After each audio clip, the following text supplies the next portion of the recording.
Oi pessoal, vamos para o segundo vídeo do capítulo 15, né? Introdução à teoria da complexidade. Né? No vídeo anterior a gente conheceu algumas classes de complexidade, P, P, Space, SPTime e NSPTime. Construiu uma hierarquia entre elas, né? Relacionando todas elas entre si. Ficou P contido em NP, contido em PSpace, contido em SPTime, contido em NSPTime. Então, agora a gente vai ver mais alguns assuntos a respeito de complexidade, né? E encerrar com uma questão muito importante da computação, que é o chamado problema P versus NP. Tá? Então vamos lá. Perdão. Essa parte a gente viu no primeiro vídeo. Vamos direto para a segunda parte. Aqui, certo. Falar do que são coclasses. A gente viu as classes no vídeo anterior. Agora a gente vai ver as coclasses. Se C é uma classe de complexidade, a gente define a classe coC, chamada de complemento da classe C, co é de complemento, né? Como a classe de todas as linguagens cujos complementos pertencem a C. Em outras palavras, a linguagem L pertence a coC se e somente se o complemento de L, o L bar, pertence a C. Então você pega uma classe C, pega todas as linguagens que estão dentro dessa classe, calcula o complemento de cada uma delas individualmente. O resultado disso é a classe coC. Tá certo? Então, se L é decidida por uma máquina de Turing determinística, uma coisa que a gente já viu, né, no capítulo 13, se eu simplesmente fizer uma inversão dos estados de aceitação e rejeição, né, lembrando que eu estou lidando com um decisor, então ele tem um estado de aceitação e um estado de rejeição. Se eu inverter esses estados, eu posso obter uma máquina de Turing determinística que decide L bar. Possui as mesmas características no que diz respeito à quantidade de tempo e memória utilizados em relação à máquina original. É uma máquina que é completamente idêntica à máquina original, tá certo? Só o passo final da computação é que muda. O passo que me levaria ao estado de aceitação na máquina original me leva na nova máquina ao estado de rejeição e vice-versa. Então, eu tenho uma máquina que executa exatamente o mesmo número de passos que a máquina anterior, ocupa a mesma quantidade de memória, a mesma quantidade de casas da sua fita que a máquina anterior. Tá certo? Então eu não mexi em nada nos requisitos de tempo e memória que essa máquina utilizava ao fazer essa inversão de estados. Então, se eu tenho L decidida por uma máquina de Turing determinística, eu consigo decidir L barra por uma máquina de Turing também determinística, com exatamente as mesmas características de, digamos assim, de consumo de tempo e de memória. Então, para todas as classes definidas a partir de máquinas de Turing determinísticas, eu tenho que coC é igual a C. Por exemplo, se C for a classe P, se a linguagem L era decidida por uma máquina de Turing de P, significa que ela é decidida por uma máquina de Turing polinomialmente limitada.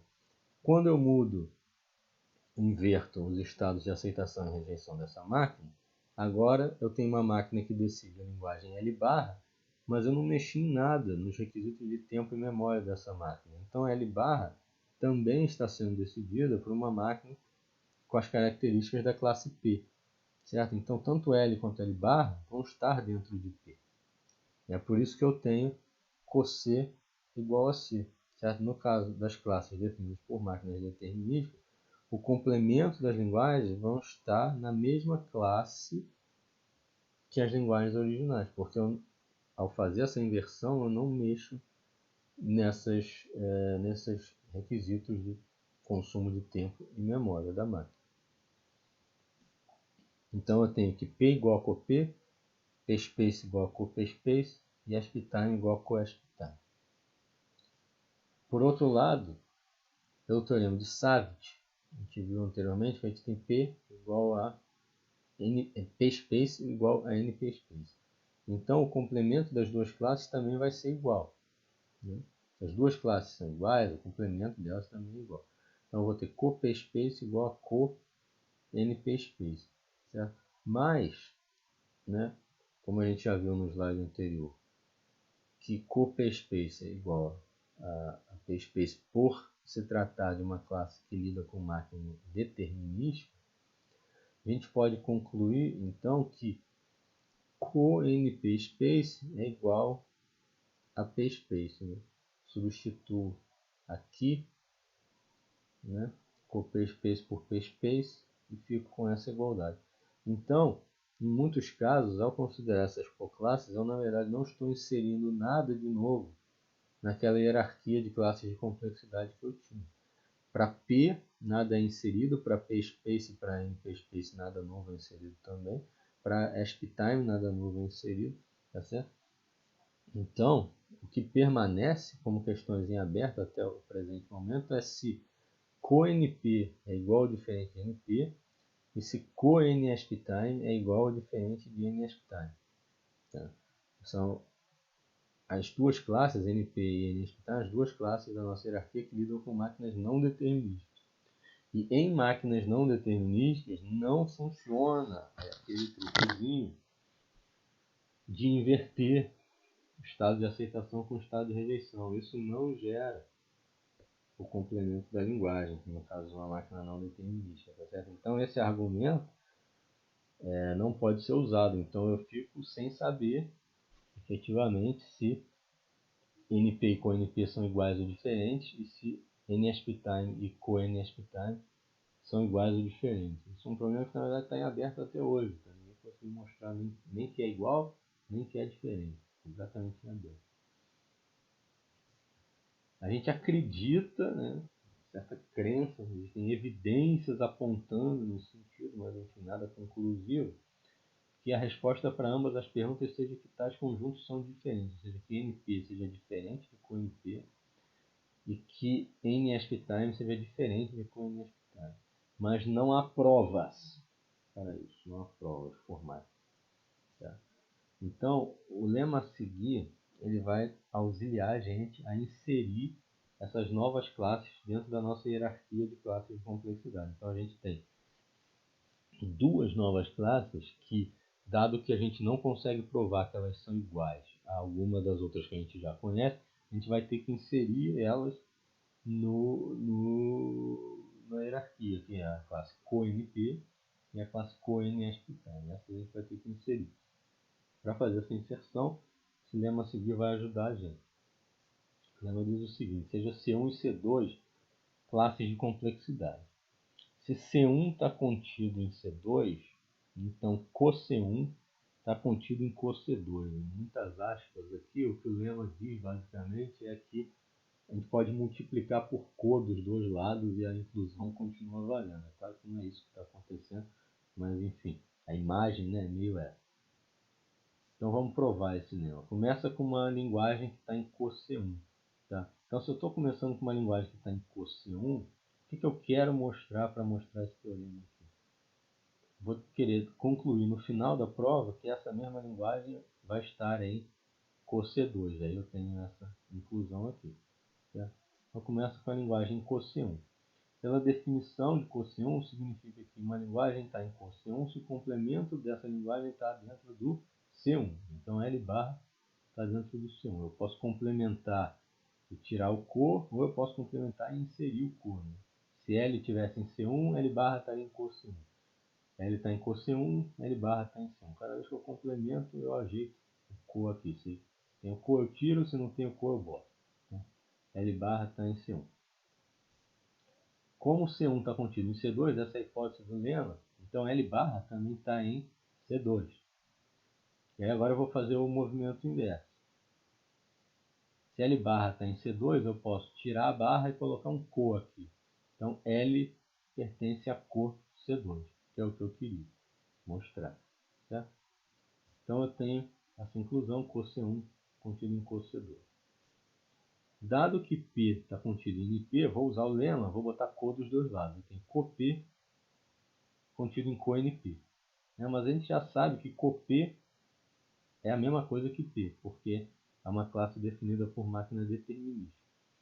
Então, substituindo CoP por P nessa inclusão aqui, eu fico com P contido em CoNP. E dado que a gente já sabia que P está contido em NP, a gente já sabia do vídeo anterior que P está contido em NP, o que a gente vai ter é que P está contido na interseção de NP com CoNP. Certo? Por um raciocínio inteiramente análogo, a gente vai ter que ASPTime vai estar contido na interseção de NASPTime com CoNASPTime. Tá bom? Além disso, dado que NP está contido em PSpace, tem novamente usando o lema, botando Co dos dois lados, que a gente tem CoNP contido em CoPSpace. Só que CoPSpace é igual a PSpace, porque é uma classe definida por máquina determinista. Então a gente tem CoNP contido em PSpace. Tá? Então a gente tinha NP contido em PSpace, a gente também tem CoNP contido em PSpace. Então a gente agora tem condições de reunir todos os resultados que a gente estudou sobre as diversas classes de complexidade nessa hierarquia aqui. Certo? Então, P está contido tanto em NP quanto em CoNP. Tá? Não sei a relação entre esses dois. Okay. NP está contido em PSpace, CoNP também está contido em PSpace. PSpace está contido em ASPTime e ASPTime está contido tanto em NASPTime quanto em CoNASPTime. Eu não sei o relacionamento entre esses dois aqui. Certo? Então essa é a hierarquia que a gente tem de todas as classes. Isso esgota as classes de complexidade que existem no mundo? De maneira alguma, mas de maneira nenhuma. Tá? Existem muitas classes de complexidade. Tá? Porque aqui a gente só está falando de máquinas deterministas e não deterministas. Existem diversas outras coisas, outros tipos de máquina que foram inventados por outras pessoas ao longo do tempo que definem, por sua vez, novas classes de complexidade. Tá? E mesmo me restringindo só a esses tipos de máquina que a gente está estudando aqui, essa hierarquia pode seguir aqui para a direita para sempre, porque da mesma maneira aqui que eu tive NP e CoNP contido em PSpace, eu posso ter NASPTime e CoNASPTime contido em, digamos, ESP-space, que seria o espaço polinomial, e depois o espaço exponencial. O espaço polinomial é PSpace. Então aqui teria o espaço exponencial em seguida, em analogia ao que aparece aqui. Depois eu teria o duplo exponential time, double ASPTime, contido no N double ASPTime e no Co N double ASPTime. E os dois iam estar contidos no double ASPSpace, que ia estar contido no triple ASPTime. Então eu posso reproduzir, na verdade, esse padrão dessa hierarquia quantas vezes eu quiser para a direita, e formando uma torre de exponenciais, tanto para o tempo quanto para o espaço. Então, na verdade, isso aqui é uma hierarquia infinita, isso só restringindo a classe de máquinas deterministas e não deterministas, mas eu tenho coisas muito mais elaboradas, eu tenho coisas de algoritmos randomizados, algoritmos probabilísticos, e cada um desses com as suas máquinas que definem esse tipo de algoritmo, e cada máquina dessa define um novo tipo de classe de complexidade. Então isso aqui é um buraco sem fundo, honestamente. Tá? Você pode passar a vida toda, e muita gente passa, tá? Estudando só essa questão de teoria da complexidade. Isso é uma área da computação por si só, porque tem muita coisa que pode ser estudada aí dentro. Tá certo? Então essa é a hierarquia mais básica que a gente pode construir, mas isso não é o fim da história de maneira nenhuma. Tá certo? A gente acredita fortemente que todas essas inclusões da hierarquia são próprias. Em particular, a gente acredita que P é diferente de NP, tá? Ou seja, que existem problemas na classe NP que são inerentemente intratáveis no caso geral, ou seja, realmente não existe algoritmo eficiente para alguns desses problemas. A gente também acredita que NP é diferente de CoNP, que NSPTime é diferente de CoNSPTime, mas nenhum desses resultados foi provado até hoje, todos eles permanecem como problemas em aberto. O único resultado já provado é que P é diferente de SPTime. Esse é um resultado que tem prova, tá? Então, quer dizer, em algum ponto aqui, daqui até aqui, no mínimo uma dessas inclusões tem que ser própria, porque a gente sabe que P é diferente de SPTime. Mas qual dessas é uma inclusão própria? Potencialmente todas, né? O que se acredita, na verdade, é que todas essas inclusões são próprias, mas a gente sabe que pelo menos uma tem que ser, porque a gente sabe que P é diferente de SPTime. Tá? Então, assim, a pessoa que queira ser totalmente do contra e dizer, não, tem nada disso de que tudo aqui é diferente entre si. A verdade é que tudo aqui é igual entre si. P é igual a NP, que é igual a PSP, que é igual a SPTime, não dá, entendeu? Porque P não é igual a SPTime. Isso é a única coisa de tudo isso que se sabe, tá certo? Então, sim, mais provável que todas as inclusões sejam próprias, a gente não sabe, mas a gente sabe que no mínimo uma delas tem que ser, certo?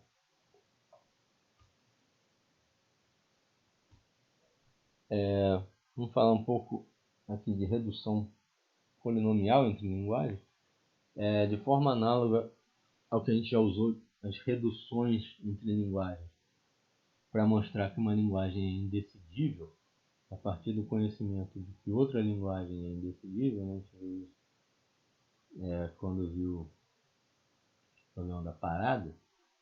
A gente pode utilizar uma noção refinada desse conceito para inserir linguagens na hierarquia das classes de complexidade a partir do conhecimento do posicionamento de outras linguagens nessa hierarquia. Então, a gente pode utilizar linguagens que a gente já sabe onde estão dentro dessa hierarquia para inserir novas linguagens dentro da hierarquia.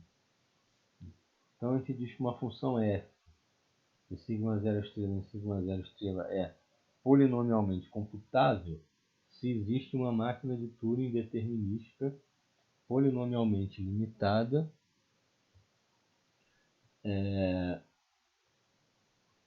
que computa essa função. Tá? Então é uma função que pode ser computada por essa máquina, que é a máquina mais simples de todas, né? Que é a determinística e polinomialmente limitada, ou seja, não executa uma quantidade grande de passos até produzir a resposta. Vamos considerar duas linguagens, L1 e L2, contidas nesse mesmo alfabeto sigma 0 estrela. A gente diz que existe uma redução polinomial de L1 para L2, denotada por L1 menor ou igual a P, L2.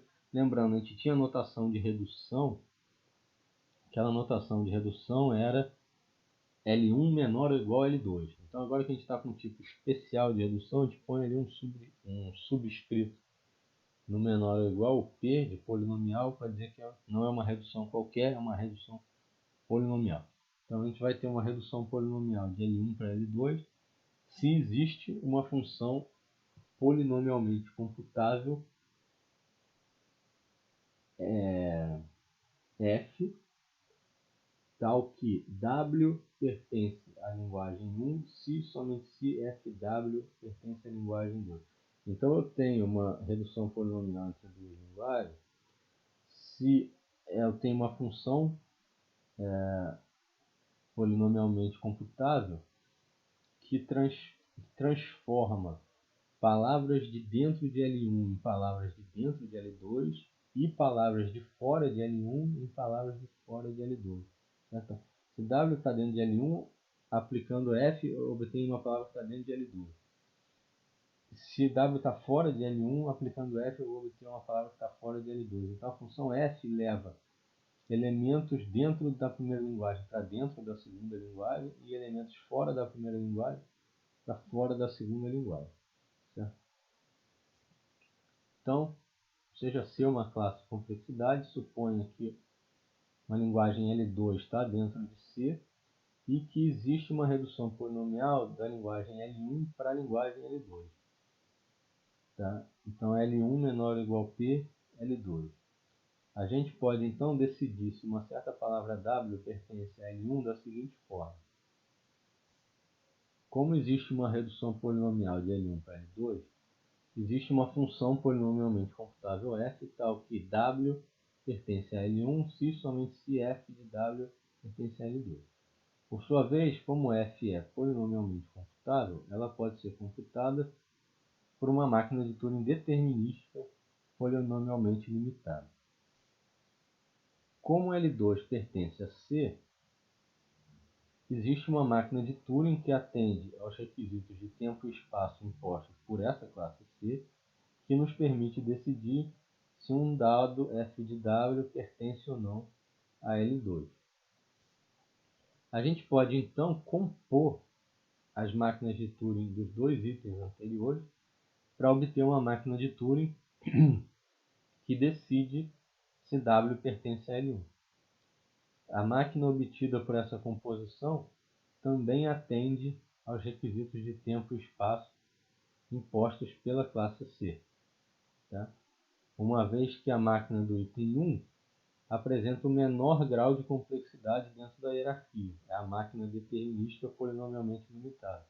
Então, quer dizer, eu não sei qual é a complexidade dada por essa classe C, mas ela ou é igual à complexidade aqui dessa máquina que computa F, ou é maior. Então, não é o fato de eu estar compondo essa máquina que computa F a essa segunda máquina do C que vai aumentar a complexidade dessa segunda máquina. Certo? Então, o conjunto dessas duas máquinas continua tendo complexidade compatível com a da classe C.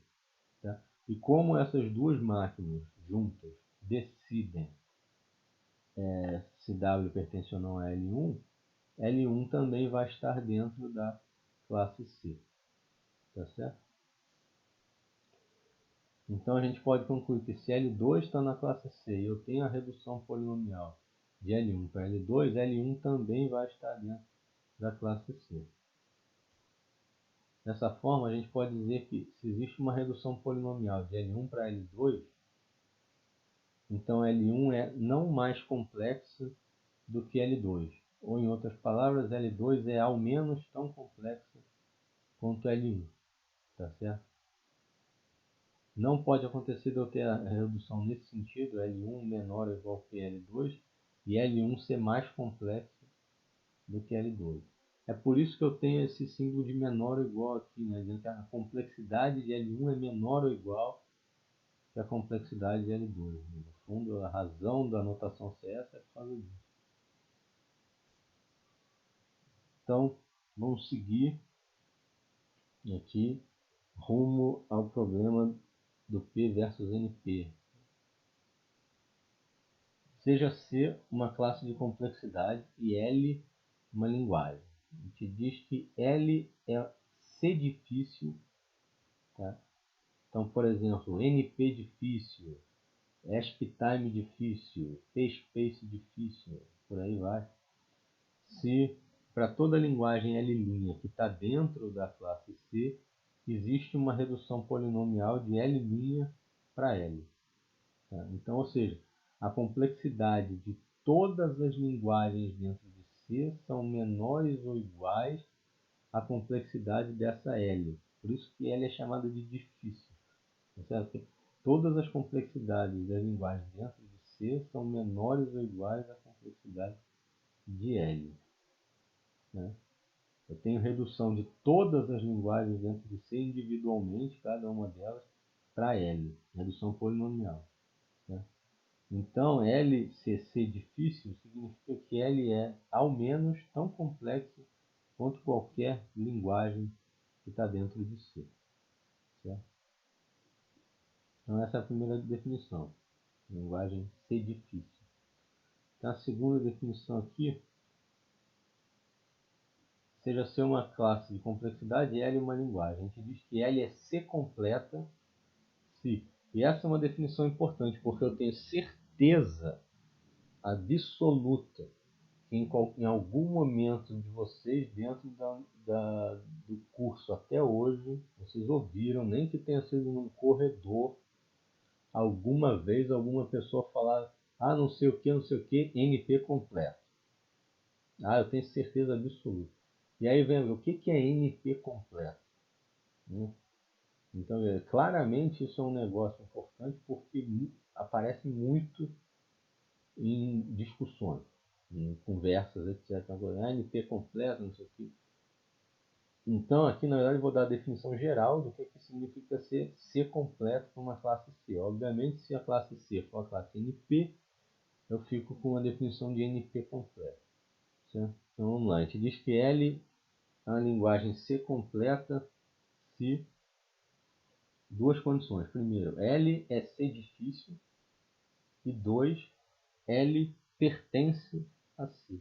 Então, se voltar lá na definição de C difícil, você vai ver que eu não impus que a linguagem L em si fosse parte de C.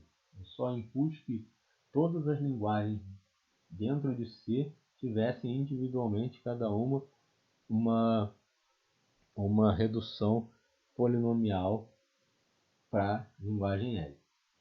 Se eu insiro a segunda condição de que a própria linguagem L tem que estar dentro da classe C, aí ela não somente mais é C difícil, como ela passa a ser C completa.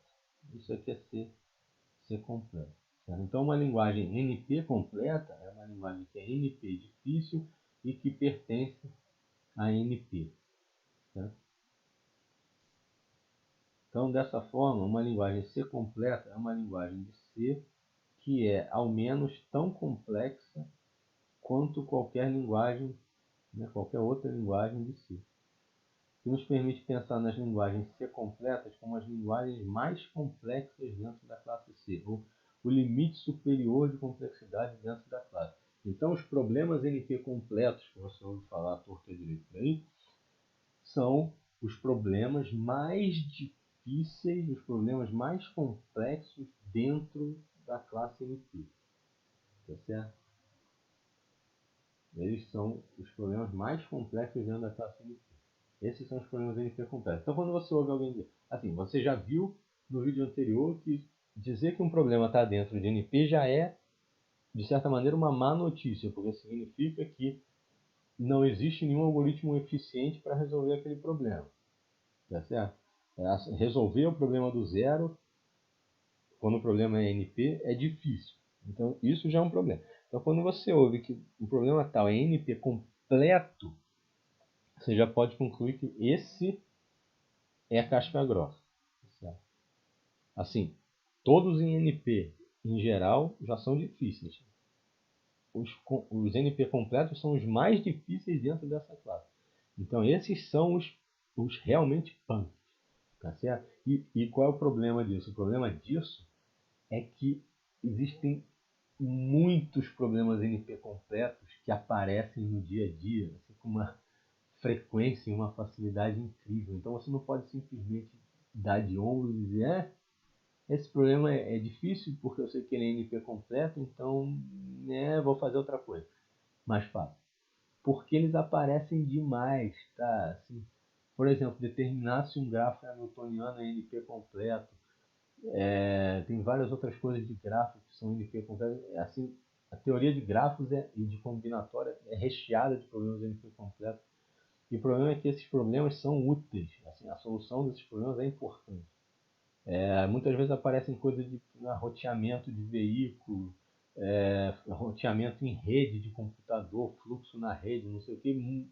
Muita coisa disso é NP completo. Então você não pode simplesmente dar as costas para esse problema, porque eles são difíceis. Você tem que dar um jeito. Você sabe que resolver eles é difícil, mas você não pode simplesmente ficar parado, né? Porque eles são importantes em aplicações práticas. Esse é o grande problema da coisa toda. E é por isso que eles aparecem tanto em conversas também. Não sei o que, NP completo, blá blá blá, porque eles têm uma importância prática grande. Então o que acontece? Você tem que começar a buscar seu jeito. Para encontrar um algoritmo que ache soluções aproximadas, ou enfim, Então aí que você começa, né, a ser criativo em volta dessas coisas. Tá certo? Mas então, vamos seguir aqui. Se a gente sabe que uma linguagem L é C completa, a gente pode provar que uma outra linguagem L' também é C completa, mostrando duas coisas. Mostrando, primeiro, que L' também está dentro de C e que existe uma redução polinomial F de L para L'. Como L é C completa, existe uma redução polinomial de qualquer linguagem de C para L.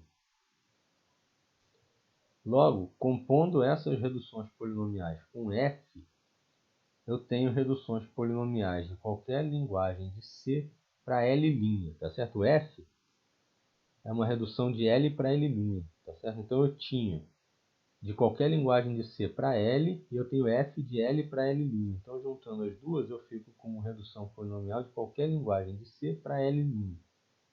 Então, L' vai ser C completa também. Certo? Então, uma vez que eu conheço uma linguagem que é C completa, se eu mostro uma redução dessa linguagem apenas, não precisa de todas da classe C, basta essa, que eu já sei que é C completa. Para uma nova linguagem, que é o L', eu já mostro que essa L' também é C completa. Então, na verdade, foi assim que aconteceu a evolução das coisas. Um primeiro problema foi demonstrado como sendo NP completo, com uma prova, digamos assim, força bruta, exaustiva e tal, sem recursos nenhum. Né? Perfeito? A partir dali, qualquer outro problema que você quer mostrar que é C completo, você não prova do zero. Você pega um dos que você já sabe, e cada vez a gente conhece mais, né, problemas que são NP completos. Então você pega qualquer um deles ali dentro e mostra que existe uma redução polinomial de qualquer um deles para esse novo que você quer provar que também é NP completo. E se você consegue construir essa redução polinomial, esse problema novo também é NP completo e entra para o seu conjunto. E assim o conjunto vai crescendo cada vez mais, sem ter que recorrer a provas novas do zero para cada novo problema. Certo? Então, a gente acredita fortemente que P é diferente de NP, né? Já falei isso algumas vezes, mas isso não foi provado. Tá? E na verdade vale $1 milhão provar isso, provar qualquer uma das duas alternativas, provar que P é igual a NP ou provar que P é diferente de NP, desde que a prova esteja certa, evidentemente. Não interessa qual dos dois acabar sendo o verdadeiro, né? Desde que você tenha uma prova correta, vale $1 milhão. Você tem uma instituição, acho que é norte-americana, se não me engano, que instituiu 7 problemas do milênio, isso em 2000, né? Nem parece, mas já passaram 20 anos do ano 2000. Não sei nem se vocês já eram nascidos no ano 2000, mas enfim. Então essa instituição estabeleceu essa lista de 7 problemas de matemática, tá? Os problemas não são de computação, os problemas são de matemática em geral. O único deles que se situa realmente dentro da parte de computação é esse do P versus NP. Os outros 6 são de matemática pura mesmo. Assim. Então, 7 problemas, qualquer um que resolvesse corretamente qualquer um dos 7 problemas ganha $1 milhão. Simples assim. Certo? Aí, esse do P versus NP está em aberto até hoje. Tá? E na verdade o que acontece? Todo ano, em geral, aparece uma prova, tá? um artigo aí, com uma prova, às vezes de que P é igual a NP, às vezes de que P é diferente de NP. E sempre, né, após a publicação do artigo, os especialistas começam a ler aquilo, alguém acaba encontrando um erro em algum momento ali do desenvolvimento do negócio e aí joga fora. Né? Então, mas assim, todo ano aparece uma nova prova. Todas até hoje estavam erradas, né? Mas enfim, provavelmente vão continuar aparecendo. Agora, então, quer dizer, assim, um problema que ainda está em aberto, quem resolver vai ganhar $1 milhão. Dos 7 problemas, só um foi resolvido corretamente. A prova foi revisada por especialistas e se manteve. Que é um problema de matemática chamado conjectura de Poincaré. Poincaré era um matemático francês, acho que do final do século XIX, se não me engano. Fez essa conjectura, então, quer dizer, na época, pelo próprio nome já diz, uma conjectura era uma coisa em aberta. O Poincaré provavelmente tinha um palpite de se era verdadeiro ou falso, mas não conseguiu provar. E aí um matemático russo, foi coisa de, não sei, deve ter menos de 10 anos, eu acho, atrás, um matemático russo que, eu esqueci o nome dele, Grigori Perelman, eu acho que é isso. Acho que é Grigori Perelman, ou Perelman, não sei, algo parecido com isso. Provou essa conjectura e ganhou $1 milhão. Aí, enfim, o mais bizarro do negócio é que ele recusou o prêmio de $1 milhão, recusou, não quis, não pegou, tá? O cara, aparentemente, ele mora num chalé, sei lá, algo semelhante, assim, dentro de uma floresta, numa parte rural da Rússia. Quer dizer, é o tipo ideal de pessoa que você imagina que vai recusar $1 milhão. Enfim, recusou, né? Então, na verdade, esse instituto americano ainda não pagou o prêmio de $1 milhão para ninguém. Isso já passaram 20 anos, né, de que eles formularam esses 7 problemas e está nisso. Então, enfim, qualquer um de vocês querendo, né, basta querer, tenho certeza, pode provar que P é igual a NP, ou que P é diferente de NP, e ganhar $1 milhão, tá certo? Então, fica a dica aí, nunca digam, eu não ofereci uma oportunidade para vocês. Agora, um indício forte que leva os especialistas a acreditarem bem mais de que P é diferente de NP do que P é igual a NP, vem do estudo desses problemas NP completos. Tá? É o seguinte, tem esse teorema aqui que meio que acaba fortalecendo a crença de que P é diferente de NP. O teorema diz o seguinte: P vai ser igual a NP somente se existir uma linguagem L, NP completa, tá? Que eu consigo mostrar que esteja dentro da classe P. Tá? Então é o seguinte, a gente conhece centenas de problemas NP completos. Uma lista de centenas de problemas. Esse teorema está dizendo se eu pegar um problema dessa lista dos problemas NP completos, e conseguir provar que ele está em P, ou seja, pegar um desses problemas e conseguir construir um algoritmo eficiente para este problema específico, ou seja, mostrar que ele está em P, imediatamente eu concluo que P é igual a NP. Certo? Então, se esse problema está em aberto até hoje, do P igual a NP, significa o quê? Significa que até hoje ninguém nunca conseguiu encontrar um algoritmo eficiente para nenhum dessas centenas de problemas NP completos que já são conhecidos. Certo? Então, quer dizer, o teorema, em princípio, ele diz até que é fácil, entre aspas, mostrar que P é igual a NP. Basta achar um problema, um único problema NP completo e construir um algoritmo eficiente para ele. E se você fizer isso, acabou, está aprovado. Então, quer dizer, você tem centenas de problemas NP completos. Basta você encontrar um algoritmo eficiente para um deles. E a gente não foi capaz de fazer isso até hoje. Quer dizer, quanto tempo tem de teoria de algoritmos, teoria da computação? Tem uns... Começou em 36, vamos botar 40, ou seja, 80 anos, né? De 1940 até 2020. Então, em 80 anos, ninguém conseguiu encontrar um mísero algoritmo bom para um mísero problema NP completo. Então, isso parece, então, que realmente P e NP são diferentes. Porque, bom, o requisito que esse teorema coloca para provar que é igual é bem modesto, convenhamos, né? E nem isso ninguém foi capaz de conseguir. Um algoritmo para um problema, né? Então, realmente, o que indica é que mais provável, é claro que o mundo é cheio de coisas improváveis, né? Então pode acabar aparecendo uma prova de que é igual, sim.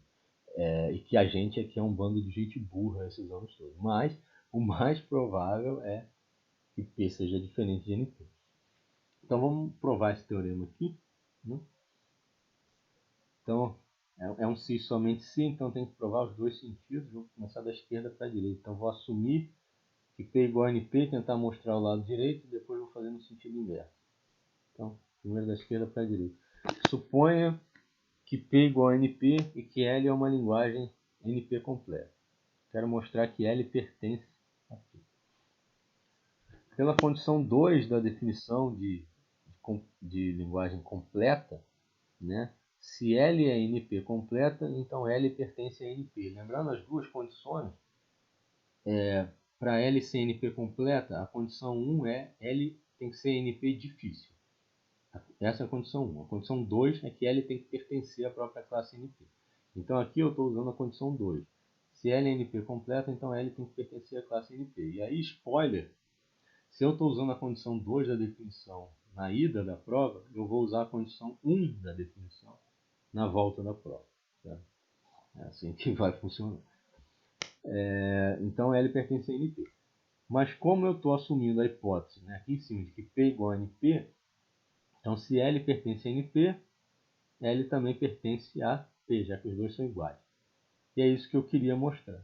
Então da esquerda para a direita foi bem fácil. Certo? Agora da direita para a esquerda. Seja L uma linguagem NP completa, tal que L pertença a P. E aí eu quero mostrar que disso segue a igualdade P igual a NP. Como L pertence a P, L pode ser decidida por uma máquina de Turing determinística polinomialmente limitada M. Por outro lado, pela condição 1 da definição de NP completa, né, falei que nesse sentido eu ia usar a condição 1, se L é NP completa, L é NP difícil. Né? E aí o que significa L ser NP difícil? Por sua vez, se L é NP difícil, então para toda linguagem L' dentro de NP, existe uma redução polinomial de L' para L, que pode ser computada por uma máquina de Turing determinística polinomialmente limitada M'.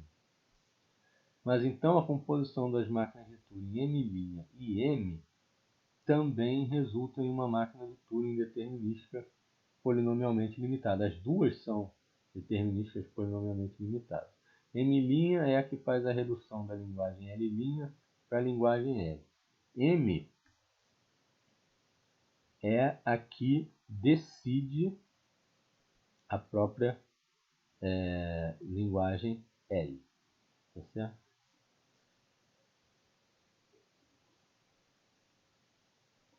Essa composição vai poder ser usada para decidir a linguagem L'. Por quê? A primeira máquina L' transforma uma entrada, a primeira máquina M', transforma uma entrada de L' em uma entrada de L. E aí a máquina M decide essa entrada de L. Então essas duas juntas, compostas, podem decidir L'. Então o que aconteceu? Eu achei um decisor que é determinístico e polinomialmente limitado para L'. Isso significa o quê? Significa que L' vai pertencer a P. Né? Essa máquina decide L', o que significa que L' pertence a P. Só que essa L' é uma linguagem que eu puxei de dentro de NP. Tá certo? Então, e isso aqui é um argumento que vale para toda linguagem dentro de NP. Então, para cada L' dentro de NP, eu posso seguir esse argumento e concluir que L' pertence a P. Então, com isso, na verdade, eu concluo que todo NP está dentro de P. Tá certo? Então, eu tenho, na verdade, que os dois são iguais. P igual a NP. Certo? primeiro problema que foi determinado como sendo NP completo foi o problema de determinar se uma dada fórmula da lógica proposicional, isso é uma coisa que vocês vão estudar no curso de lógica, como o próprio nome diz, é satisfatível. Isso foi feito no chamado teorema de Cook. Cook foi o cara que provou isso. Esse foi o primeiro problema, foi provado como sendo NP completo. O cara teve que fazer uma prova exaustiva para isso. A partir daí, através do uso das reduções polinomiais, muitos outros problemas foram caracterizados como NP completo, de forma bem mais fácil do que o Cook teve para esse primeiro problema. Okay? Até hoje, nenhum algoritmo polinomial foi descoberto para nenhum dos problemas NP completos, o que nos faz acreditar fortemente que os problemas NP completos não estão em P, o que é equivalente a dizer então que P seria diferente de NP. Certo? Isso encerra o nosso capítulo de introdução à teoria da complexidade. Vocês agora têm uma noção um pouco melhor do que as pessoas estão dizendo quando elas falam P igual a NP, P diferente de NP, não sei o que, NP completo isso, aqui. Uma noção um pouco melhor sobre isso, mas foi só uma introdução, realmente. Dá para aprofundar muito mais nesse assunto. Como eu falei, dá para fazer um curso inteiro de um semestre só sobre isso. Enfim. Isso conclui o último capítulo da apostila, e isso conclui o curso.